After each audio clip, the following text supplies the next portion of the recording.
Good morning, this is Dwayne, and this is more good stuff you really ought to know. There's so many things in music that you really need to know because it'll add to the enjoyment and the excitement of playing. And Appoggiaturas are one of those, there's thousands of things we need to know, and Appoggiaturas is just one of many. Appoggiatura, by the way, is one of the non-harmonic tones. So maybe we ought to start by defining what a harmonic tone is. A harmonic tone is a member of a chord. Whatever chords in force at a given moment in a song, that's the harmony, isn't it? In other words, let's say that the chord you're playing in the song is F minor 7, okay? Well, if somebody sings this or that, they're out of tune, aren't they? We say, man, he's off, he's flat, he's sharp, she's out of tune, she's not with the harmony, right? She's non-harmonic. Okay, so any note that's not in that chord is a non-harmonic tone. And there's several kinds of non-harmonic tones, as you know. There's passing tones, which are the most frequent, I think.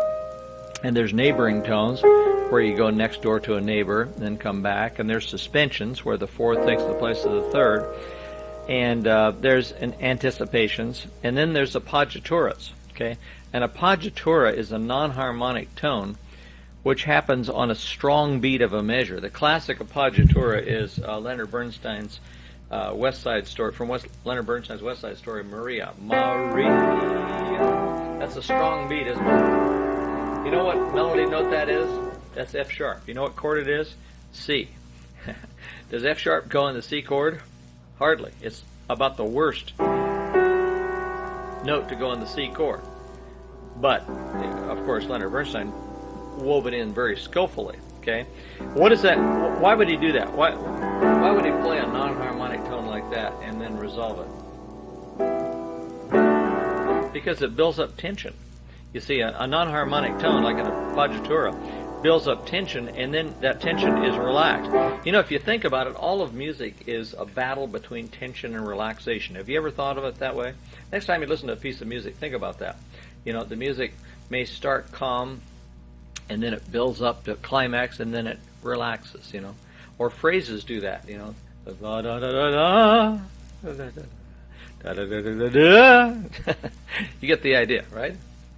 All of music, in terms of dynamics, in terms of tempo, whatever, is a battle between tension and relaxation.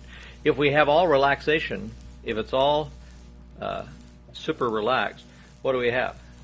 Boredom. I mean, it's good music to sleep by, right? But it's boring. If we have all tension, what do we have? Craziness. I mean, it's like overthrowing society. I mean, it's too much, right? But we need a balance of tension and relaxation, and appoggiatura is a good way to do it. So, there's two reasons you should know that. One, you should, when you see written music, you should know what that's doing there and why it might be there. But secondly, in your own creations, you're arranging your improvisation, you can use appoggiaturas on purpose. You can go to a non-harmonic tone and then resolve it. Okay? Let me give you an example.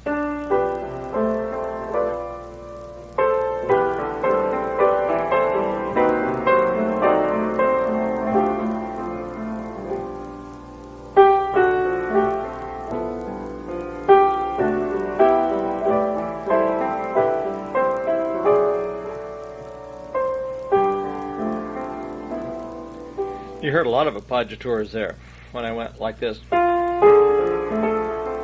See, that's an appoggiatura because it relaxes into a harmonic tone. It resolves into a harmonic tone.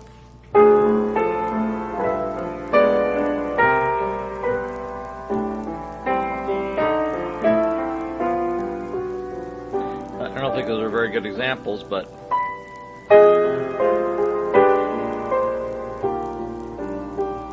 you can hear non-harmonic tones, and then they dissolve into harmonic tones. Okay, well, that's just one of thousands of good stuff you really ought to know, so file it away. You might be able to use it sometime. So we'll see you next month. Bye-bye for now.